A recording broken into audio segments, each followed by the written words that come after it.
తండ్రి అయిన దేవునికి మహిమ కలుగునుగాక. ప్రభువైన యేసుక్రీస్తు నామములో చేరువచ్చిన మీ అందరికీ నా హృదయపూర్వక వందనాలు తెలియచేస్తున్నాను. నేటి పాఠ్యాంశముగా కీర్తన గ్రంథము 119వ అధ్యాయము మొదటి వచనం నుంచి కొన్ని వచనాలు నేను చదువుతున్నాను. కీర్తన గ్రంథము 119వ అధ్యాయము మొదటి వచనం నుంచి కొన్ని వచనాలు చదువుతున్నాను. యెహోవా ధర్మశాస్త్రమును అనుసరించి నిర్దోషముగా నడుచుకుని వారు ధన్యులు. ఆయన శాసనములను గైకొనుచు పూర్ణ హృదయముతో ఆయనను వెదుకువారు ధన్యులు. వారు ఆయన మార్గములో నడుచుకొనుచు ఏ పాపమును చెయ్యరు. దేవుడు తన పరిశుద్ధ వాక్యమును మన వినికిడిలో దీవించి ఆశీర్వదించునుగాక. ఆమేన్. చదవబడిన ఈ కీర్తన రాజైన దావీదు రాసిన అతి ముఖ్యమైన కీర్తనలో మరి ప్రత్యేకంగా చెప్పబడుతుంది. హీబ్రూ భాషలోని 22 అక్షరాలను ఆయన వరుసగా పెట్టుకొని ఒక్కొక్క అక్షరానికి ఒక్కొక్క భాగం చొప్పున 8 వచనాలు చొప్పున ఈ కీర్తన రాస్తే ఇది ప్రపంచంలో అయితే కనుక ఒక ప్రత్యేకమైన కీర్తన. మరి ఏ భాషలోనూ ప్రపంచానికి ఎవరూ కూడా ఇలాంటి కీర్తన రాయలేదటండి. ఆయనైతే ఈ కీర్తన రాయటానికి అయితే కనుక ఒక ఉద్దేశం, అంటే 22 అక్షరాలు హీబ్రూ భాషలో ఉన్నవి అని కనుక అనుకున్నట్టయితే ఆ అక్షరానికి తగినట్టుగా ప్రతి ఆ అక్షరాన్ని బట్టి ఆ కీర్తన అంతా ఉంటుందట. అంటే మనం పాటలు కవిత్వాలు రాసేటప్పుడు మొదటి అక్షరం అయితే కనుక దాంతో వచ్చేటట్టుగా చేస్తారట. అంటే మన తెలుగు భాషలో ఇలా తర్జుమా కాలేదు, కానీ హీబ్రూ భాషలో అయితే అలాగే ఉంటుంది. సో ఆ ప్రత్యేకమైన కీర్తనలో ఈ మొదటి భాగాన్ని గురించి వచ్చినప్పుడు ఈ కీర్తన ఆయన ఎందుకు రాయాల్సి వచ్చిందో అన్న సంగతిని ఆయనైతే కనుక ముందుగానే తెలియజేస్తున్నారు. ఈ కీర్తన గ్రంథం మొదటి పుస్తకం ఒక విధంగా చూస్తే కనుక మొదటి అధ్యాయం చదివామనుకోండి, కీర్తన గ్రంథం పుస్తకంలోనే మొదటి అధ్యాయం చదివితే దుష్టుల ఆలోచన చొప్పున నడువక, పాపుల మార్గమున నిలువక, అపాసకులు కూర్చుండు చోట కూర్చుండక, దేవుని ధర్మశాస్త్రమందు ఆనందించుచు దివారాత్రములు దాన్ని ధ్యానించేవాడు ధన్యుడు అని మొదలు పెడతాడు. ఈ కీర్తన గ్రంథంలో పరామ పుస్తకం అయితే కనుక అలా ఉంది. ఈ కీర్తన దగ్గరకు వచ్చినప్పుడు కూడా ఇందులో అయితే కనుక 22 భాగాలు. ఇది ఒక్క కీర్తనలోనే 22 భాగాల కింద ఉన్నాయి. ఈ మొదటి భాగంలో కూడా సేమ్ అదే పద్ధతిని కీర్తనకారుడు అయితే కనుక ముందు మొదలు పెట్టారు. ఏమి అనుకున్నప్పుడు చూడండి, ఎవరైతే కనుక దేవుని ధర్మశాస్త్రం అనుసరించి నిర్దోషంగా నడుచుకుంటారో వారు ఏమవుతారట? ధన్యులు. నీ జీవితం ఎప్పుడు ధన్యకరంగా మారుతుంది అనే దానికి ప్రశ్నకు వచ్చినప్పుడు, కొత్త నిబంధనకు వచ్చినప్పుడు కూడా ధన్యతల గురించి కొండ మీద మొట్టమొదట యేసుప్రభువు అయితే ఒక లిస్టే చెప్పాడు. ధన్యకరం, ఒక మనిషి జీవితం ధన్యకరం అవ్వాలి అనుకుంటే ఏం చేయాలి? ఓ మనిషి జీవితం ధన్యకరంగా ఎప్పుడు ఉంటుంది? నువ్వు ధన్యుడు అని కనుక ఎవరైనా నీకు చెప్పాలి అనుకుంటే కనుక ఏమవుతుంది? ఇక్కడికి వచ్చినప్పుడైతే కనుక కీర్తనలు అయితే కనుక అదే చెప్తున్నాడు. ఎవరైతే కనుక దేవుడు ఆజ్ఞాపించిన ధర్మశాస్త్రమును బట్టి లోకంలో మనిషి జీవించే జీవితం యొక్క క్రమం, ధర్మశాస్త్రం అంటే ఏమీ లేదండి. ధర్మము అంటే కనుక దేవుని చిత్తానుసారంగా మనిషి బ్రతకవలసిన విధం. లోకంలో ఈరోజు ఎవరికి వాళ్ళే యమునా తీరే అన్నట్టుగా బ్రతుకుతున్నారు. నా ఇష్టం నాది అన్నట్టుగా బ్రతకటమే ఈరోజు చాలామందికి ఇష్టమండి. నాన్న అలా వద్దు, అందరము కూడా ఒక ప్రామాణికతను అనుసరించి అందరము కూడా ఒక పద్ధతిగా బ్రతుకుతామని చెప్తే కనుక ఈరోజు ఎవరికి నచ్చట్లేదండి. నా ఇష్టం నాది, నేనైతే నా ఇష్ట ప్రకారం వెళతాను, నాకు నచ్చినట్టుగా ఉంటాను, నేను తినాలనుకున్నది తింటాను, నేను త్రాగాలనుకున్నది తాగుతాను, నేను వెళ్ళాలనుకున్న చోటకు వెళతాను. ఒక్కరే కాదండి, అది కట్టుకునే భర్తను బట్టైనా, భార్యను బట్టైనా, చేసే సహవాసాలు బట్టైనా, చివరికైతే కనుక వారుకున్న వృత్తి వ్యాపారాల దగ్గరికి వచ్చిన దేవుని దగ్గరికి వచ్చినప్పుడు కూడా నా ఇష్టమైన దేవుడిని నేను సేవించుకుంటాను అనుకునే స్థితిలోకి ఈరోజు మనుషులు వెళ్ళిపోయారు. నా మనసుకు నచ్చినట్టుకు ఉండాలి, దేవుడు కూడా నా ఇష్టానికి తగినట్టుకున్న దేవుడు నాకు నచ్చుతాడు తప్ప సర్వమును సృష్టించిన సృష్టికర్త అయిన దేవునికి తగినట్టుగా నేను బ్రతకాలన్న ఆలోచన ఈరోజు లోకంలో చాలామందికి లేదండి. ఈరోజు కాన్ఫ్లిక్ట్ అనుకుంటే కనుక ఎన్నో మతాలు, ఎన్నో మార్గాలు, ఈరోజు విభిన్నమైన స్థితిగతుల్లోకి మనుషులు వెళ్ళిపోతున్నారు అనుకుంటే కారణం ఎవరిష్టం వారిది. అందుకని లోకంలో పెద్దలు కూడా చెప్తారు, ఎవరికి వారే యమునా తీరే కదా అని. ఎవరు కలవటానికి ఇష్టపడట్లేదండి. కానీ దేవుడు ఆది నుంచి కూడా చెప్తున్నమాట, లోకంలో మీరు ఎన్ని విధాలుగా ఉన్నా దేవుని దగ్గరికి వచ్చినప్పుడు మాత్రం మీరందరూ కూడా ఖచ్చితంగా ఒకే ఒక ప్రామాణికతతో బ్రతకాలి. ప్రమాణం లేకుండా ఎవరు బ్రతకొద్దు. నీకు తోచినట్టుగా వెళ్ళిపోతే కనుక కుదరదు. నువ్వు బ్రతికైతే కనుక ఇది నా పద్ధతి, ఇదిగో మనం అందరము కూడా ఒకే సైజు ఒకే టైప్లో అయితే ఉన్నాం కదా, మనందరి ఆలోచనలు దేవుని బట్టి ఆలోచిస్తే కనుక ఒకే విధంగా ఉన్నాయి కదా. ఏ పని చేసినప్పటికీ మనందరూ ఐకమత్యంగా ఉండాలనుకుంటే మన జీవన విధానం కూడా ఒకటే ఉండాలి కదా అన్న సంగతిని బట్టి దేవుడే ఈ ధర్మశాస్త్రాన్ని అయితే కనుక ఏర్పాటు చేసిన పద్ధతి. ఇశ్రాయేలు అయితే కనుక ఆ ధర్మశాస్త్రాన్ని అనుసరించే జీవిస్తారు. ఇదిగో ఈ రోజు కూడా వాళ్ళు అలాగే ఉంటారు. వాళ్ళందరూ ఐకమత్యంగా ఉంటారు. తక్కువ మంది, మహా ఉంటే కనుక 1 కోటి మంది ఉంటారండి ఇశ్రాయేలు దగ్గరికి వస్తే కనుక. ఇప్పటికీ ఇన్ని తరాలుగా, అంటే దాదాపు 3500 సంవత్సరాల క్రితం దేవుని యొక్క ధర్మశాస్త్రం వాళ్ళకి అనుగ్రహించబడింది అని కనుక మనం అనుకునేటట్టయితే ఆ రోజు నుంచి ఈ రోజు వరకు ఎన్ని కష్టాలు వచ్చినా నష్టాలు వచ్చినా ఎంతోమంది వారు హతులైపోయారు. ఎన్నో యుద్ధాలు అయితే కనుక ఘోరమైన చావులు వాళ్ళు చూశారు.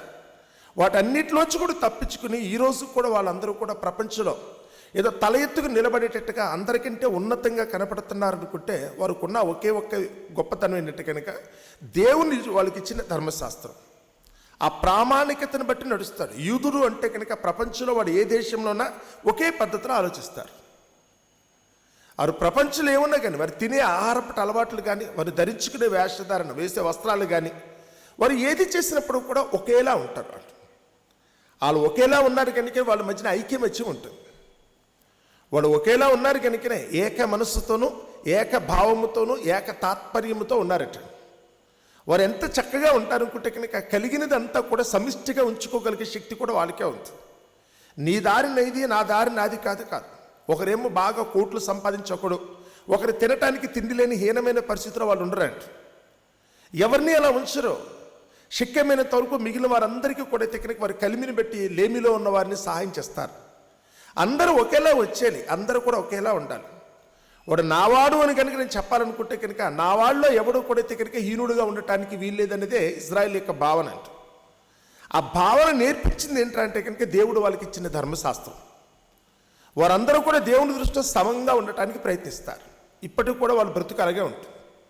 అందుకని ప్రపంచంలో ఏ దేశస్తులైనా ఏ జాతి వారైనా కానీ ఇశ్రాయేలులు అనుకుంటే మాత్రం వారిని అయితే కనుక గొప్పగా చూస్తారు. శత్రువు కూడా వారిని చూసైతే కనుక అభినందిస్తాడే తప్ప, వారంటే గిట్టని వాడు కూడా వారి ఐక్యతను చూసి వారైతే కనుక అభినందిస్తాడే కానీ ఎక్కడా మాత్రం వాళ్ళని తప్పు పట్టే పరిస్థితి రాదండి.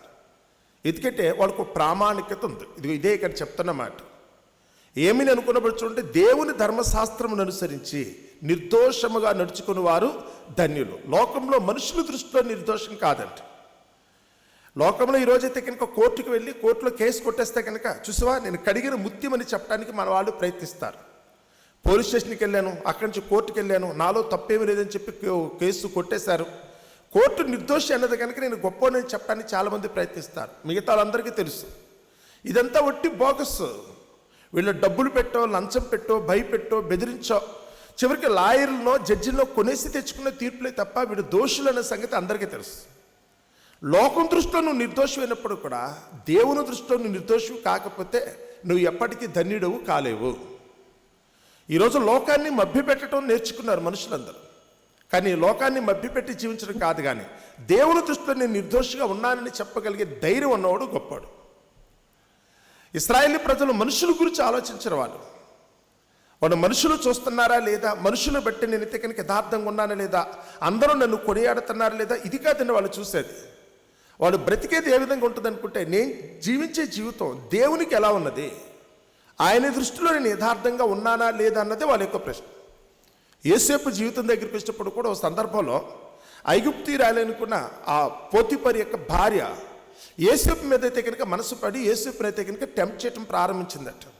ఇంట్లో ఎవరు లేరు కదా, నా మగడు కూడా ఇంట్లో లేడు కదా, మా ఆయన కూడా అయితే కనుక యుద్ధానికి వెళ్ళాడు, చాలా ఇప్పుడిప్పుడే రాడు, ఇంట్లో పనివారులు కూడా ఎవరూ లేరు, మన ఇద్దరమే ఏకాంతంగా ఉన్నాం. సో ఈ సమయంలో అయితే కనుక నా వాంఛ నువ్వు తీర్చు అని యోసేపు అన్నప్పుడు ఇశ్రాయేలుడిగా ధర్మశాస్త్రం ఎరిగినవాడిగా మాట్లాడేటప్పుడు ఆయన ఏమన్నాడు తెలుసా, మనుషులు ఎవరూ లేకపోవచ్చు, మనం చేసే తప్పు ఎవరూ చూడలేదు కదా అనే ఉద్దేశంతో మనం నిర్దోషులమని నువ్వు అనుకుంటున్నావు. ఎవరు చూడట్లేదు కనుక మనకి ఏ గొడవ లేదని నువ్వు అనుకుంటున్నావు. కానీ మనుషులు ఎవరు చూడకపోయినప్పుడు కూడా నిరంతరము కూడా 24/7 నిఘా ఉన్న ఆ పరలోకమందున దేవుని కళ్ళు కప్పటం సాధ్యం కాదు కదా. నేను ఈ మహాపాతకము చేసి దేవుని దృష్టిలో నేను ఎట్లా నిర్దోషిని అవుతాను? నువ్వు మనుషులు చూసి మాట్లాడుతున్నావు, ఎవరో లేరు కనుక ఒంటరిగా ఉన్నానని నువ్వు అనుకుంటున్నావు, చీకట్లో ఉన్నాను కదా నువ్వు అనుకుంటున్నావు, లేదా అందరికీ దూరంగా ఉన్నాననే ఉద్దేశంతో ఇంకే నాకే ప్రాబ్లం లేదు అనుకుంటున్నారు మీరు. మనిషి జీవించే జీవితాన్ని గురించి ఇప్పటికి దాదాపు 4000 సంవత్సరాల క్రితమే యేసు చెప్తున్నాడు. నేను దేవుని దృష్టిలో ఎలా నిర్దోషి కాగలను? నేను మనుషులని నిర్దోషి అయినంత మాత్రం చేత నాకు కలిసి వచ్చేది లేదు. జస్ట్ మెడలో దండేసి షాలో కప్తారంతే. కానీ దేవుని దృష్టిలో కనుక నేను దోషినైతే ముందు నా ఒంట్లో ప్రాణం ఉండదు. నేను మనుషులందరి చేత పూలు చెల్లించుకోవచ్చు కాక, కానీ దేవుని దృష్టిలో కనుక నేను దోషినైతే కనుక ఆయన నా ప్రాణమే తీసేస్తాడు కదా.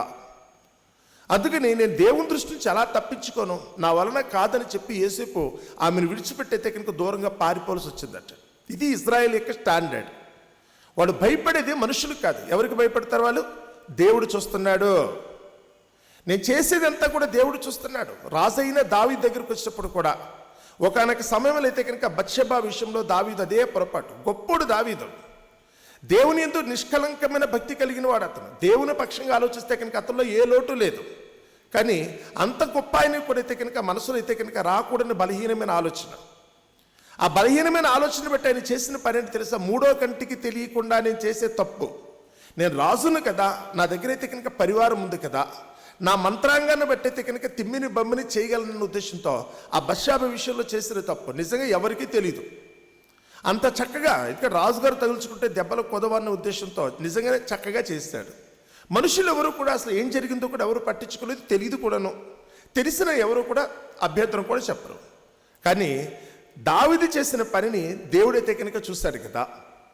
అతను చేసిన పనికైతే కనుక దావీదు చేసిన తప్పుకి అతను ఒక వ్యక్తిని చంపి అతని భార్యని చేపట్టినందుకు గాను దావీదు యొక్క కొడుకుల్ని 4 దేవుడు చంపేస్తాడు. 1కి 4 వంతులు శిక్ష అయితే కనుక దేవుడు విధించే పరిస్థితి వచ్చిందని. కాబట్టి ఇక్కడ నిర్దోషం అనే మాట దగ్గరికి వచ్చినప్పుడు మనుషుల ముందు కాదు, మీ నోటి బలాన్ని బట్టి చాలామంది మీకు ఎదురు సమాధానం చెప్పరండి. కొంతమంది ముందు గొడవ పడటానికి చాలామందికి భయం. డబ్బులు ఉన్నాయి కదా, అమ్మో వాళ్ళతో గొడవ పడితే కుదరదు. అధికారం ఉంది కదా, వాళ్ళతో గొడవ పడితే కుదరదు. వాళ్ళు దుర్మార్గులండి, మీదకి వచ్చి కొట్టేస్తారనే భయంతో కొంతమంది దగ్గరకు రారండి. మీతో ఎవరు ఒకేలా కనుక కలహించట్లేదు, ఎవరు ఎదురు సమాధానం చెప్పట్లేదు అనుకుంటే మీరేదో గొప్పోళ్ళని కాదు. మీరు లోకపరంగా మీకున్న స్థితిగతులు బట్టి భయపడి వాళ్ళైతే కనుక మౌనంగా ఉన్నంత మాత్రం చేత మీరు నిర్దోషులు కాదండి. అవతల వారు మిమ్మల్ని ఎదిరించలేకపోవడం చేత మీరు గొప్పోళ్ళు కాలేరు. కానీ దేవుని దృష్టిలో మీరు నిర్దోషులు కాకపోతే కనుక ఏదో ఒక రోజు తలక లేచిపోద్ది. మీరు దేవుని దృష్టిలో కనుక దోషం చేస్తే కనుక మీ ఒళ్ళంతా కూడా కనుక తుప్పట్టేస్తుందండి. మీకు వచ్చిన జబ్బులు అవే. మీ ఒళ్ళు కుళ్ళిపోతుంది, మీకు అర్థం కావట్లేదు. మీకు తెలియకుండానే చిమ్మెట కొట్టిన వస్త్రము కదా అన్నాడు. చెదల పట్టిన బట్టలు ఎలాగైతే పాడైపోతాయో, చెదల పట్టిన చెక్క ఎలాగైతే కనుక పైకి మాత్రం బయటికి కనపడుతూ కూడా లోపల ఎలా తినేస్తుందో మీ శరీరాన్ని దేవుడు అలాగే తినేస్తున్నాడు. మీకు పుట్టించిన రోగం యొక్క ప్రభావం అంతగా ఉంది మీ బతుకుల్లో, కానీ మీకు అర్థం కావట్లా. కారణం దేవుని దృష్టిలో మీరు నిర్దోషులు కాలేకపోవటం. లోక దృష్టిలో మీ భర్త మిమ్మల్ని ఏమీ అనలేకపోవచ్చు, మీ భార్య మిమ్మల్ని ఏమీ అనలేకపోవచ్చు, మీ పిల్లలు, మీ తల్లిదండ్రులు, చుట్టూ ఉన్న వ్యక్తులు, సమాజం కూడా మిమ్మల్ని ఏమీ అనలేకపోతుంది. చెప్పాను కదా, మీ నోటి బలం అలాంటిది, మీ ధన బలం అలాంటిది, మీ పదవీ బలం కూడా అలాంటిది. అందుకని ఎవరు మిమ్మల్ని ఏమి అనట్లా. అంత మాత్రం చేత మీరు తప్పించుకుంటానని మాత్రం అనుకోవద్దు. అందుకనే దావీదు కీర్తనలోని తొలి భాగంలో చెప్తున్నాడు, దేవుని యందు అంటే దేవుని ధర్మశాస్త్రం అనుసరించి నిర్దోషముగా నడుచుకుని వారు ధన్యులు. ఎలా? ఆయన శాస్త్రములను గైకొనుచు పూర్ణ హృదయముతో ఆయనను వెదుకువారు ధన్యులు. ఎవరైతే కనుక దేవుని ధర్మశాస్త్రాన్ని అనుసరిస్తారో ఎల్లప్పుడూ కూడా వాళ్ళు ఎవరు ఎతుకుతూ ఉంటారట? దేవుణ్ణి వెతికేవారుగా ఉంటారు. దేవుడు కూడా కోరుకుంటుంది అదే. 14వ కీర్తనలోను 53వ కీర్తనలోను రోమీయులకు రాసిన పత్రిక 3వ అధ్యాయం 10వ వచనం చదువుతున్నప్పుడు కూడా ఉన్న మాట అదే. దేవుని వెతుకువారు కలరేమో అని ఆయన ఆకాశం నుంచి నరులను కన్నులారా చూస్తున్నాడు. దేవుని వెతికేవారు ఎవరన్నా ఉన్నారా? ఈరోజు అన్నీ వెతుకుతామండి మనం. ప్రతి పనికి మారిన విషయాన్ని గురించి కూడా మనకైతే కనుక సెర్చింగ్ ఉంది. కానీ దేవుని వెతికే వాళ్ళు ఎవరున్నారు? దేవుని వెతికితే కనుక దేవుని ధర్మశాస్త్రం నీకు అర్థమవుతుంది, దేవుని క్రమం ఏంటో నీకు అర్థమవుతుంది, దేవుని ప్రామాణికత ఏంటో నీకు అర్థమవుతుంది. నువ్వు ఏ రోజైతే కనుక దేవుని ప్రామాణికతను అనుసరించి నువ్వు జీవిస్తావో నీ జీవితం ఉన్నతంగా ఉంటుంది. ఈరోజు ఒక పునరుద్ధాన దినమని కనుక మనం అనుకునేటట్టయితే ఈ పునరుద్ధాన దినాన్న మీరు దేవుణ్ణి వెతికేవారుగా ఉన్నట్టయితే కనుక మీ జీవితం ధన్యకరంగా మారుతుంది. ఈరోజు వ్యర్థంగా ఉండిపోవటం వల్ల కాదండి, మీ జీవితం ధన్యకరంగా మారాలి అనుకుంటే కనుక మీరు పాటించవలసిన నిబంధన కదా. మనుషుల దృష్టిలో గొప్పవాళ్ళు అనిపించుకోవడం కోసం కాదండి, దేవుని దృష్టిలో మీరు గొప్పవాళ్ళు అనిపించుకోవడం కోసం ప్రయత్నించాలి కదా. ఆయన అంటున్నాడు, ఎవరైతే కనుక దేవుని ధర్మశాస్త్రం అనుసరించి దేవుని వెతికేవారుగా ఉంటారు. దేవుని ధర్మాన్ని అయితే కనుక ఉన్నట్టుగా నెరవేర్చేవారు ఉంటారో ఒకటే గుర్తు, వాళ్ళు దేవుని ధర్మంలో ఉన్నారనుకుంటే వారు ఆయన మార్గంలో నడుచుకొనుచు ఏ పాపమును చెయ్యరు. పాపం అంటే కనుక ఇది కేవలం దొంగతనము, నరహత్య, వ్యభిచారం గురించి కాదండి. మీరు దేవుని ఆజ్ఞని ధిక్కరించి ఏ ఒక్క పని చేసినప్పుడు కూడా నీ భర్త ఎడల నువ్వు నెరవేర్చవలసిన ధర్మాన్ని నెరవేర్చకపోయినా దేవుని దృష్టిలో అది పాపం. నీ భార్యను నువ్వు ప్రేమించవలసిన విధంగా ప్రేమించకపోతే కనుక నీ దేవుని దృష్టిలో అది పాపం. నీ పిల్లల్ని పెంచవలసిన విధంగా పెంచకపోతే అది దేవుని దృష్టిలో పాపం.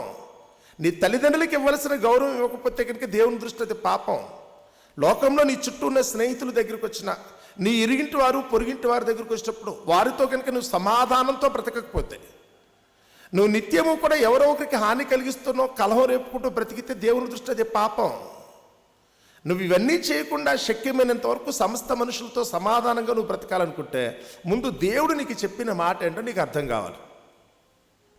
ముందు నీకు దేవుడు చెప్పిన మాట ఏంటో అర్థం కావాలి. ఆయన ధర్మశాస్త్రం నీకు తెలిసిన రోజున నువ్వు దేవుని దృష్టిలో నిర్దోషిగా ఉంటావు. నువ్వు దేవుని దృష్టిలో నిర్దోషిగా ఉన్నంతసేపు ఎవరు కూడా నీ వైపు వేలెత్తి చూపించే పరిస్థితి రాదు. కుక్కలు మొరిగితే మొరగొచ్చు కాదు. అక్రమం చేసే వాళ్ళు మాత్రమే నిన్ను గురించి తప్పుగా మాట్లాడతారేమో కానీ నీతిమంతులందరూ కూడా నీ పక్షానే నిలబెడతారు. దేవుడే నీ పక్షాన ఉన్నప్పుడు ఆయన అంటున్నాడు, ఒకని ప్రవర్తన యెహోవాకు ప్రీతికరమగినప్పుడు వాని శత్రువులు కూడా అతనికి మిత్రులు అవుతారు. నువ్వు దేవుని చిత్తానుసారంగా కనుక నువ్వు జీవించినట్లయితే శత్రువు కూడా మీకు మిత్రుడైపోతాడు. మీ శత్రువు కూడా మీకు మిత్రుడిగా చేయగలిగినంత శక్తి దేవునికి ఉన్నది కదా. వారి హృదయాన్ని మార్చగలిగే శక్తి దేవునికే ఉంది. నీ భర్తను మార్చడం ఎంతసేపు, నీ భార్యను మార్చడం ఎంతసేపు, నీ పిల్లల్ని నీకు అనుకూలంగా తయారు చేయటం ఎంతసేపు, నీ తోబుట్టుల దగ్గరికి వచ్చిన, స్నేహితుల దగ్గరికి వచ్చిన అధికారులు, నాయకులు, పాలించే పాలకులు వాళ్ళ మనస్సు నీ వైపు త్రిప్పటం ఎంతసేపు, దేవుడు తలుచుకుంటే కనుక ఎంతసేపు.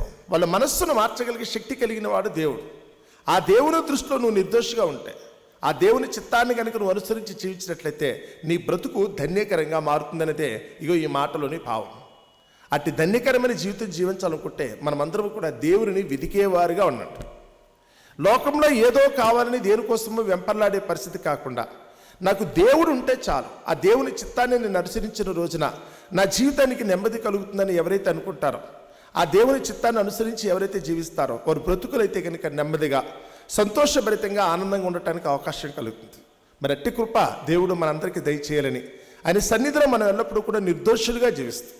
ఆయన అనుగ్రహించే కృపకు మనమందరం కూడా పాత్రలు కావాలని ఈ పునరుద్ధాన దినాన్ని మనమందరం కూడా దేవుని సన్నిధిలో చక్కగా నిర్వహించుకోవటానికి, ఆయన కృపకు పాత్రలుగా ఉండటానికి మనందరం ప్రయత్నించాలని మిమ్మల్ని అందరినీ కూడా మనసారా కోరుకుంటూ నా మాటలు ముగిస్తున్నాను. అట్టి కృప దేవుడు మనందరికీ దయచేయునుగాక.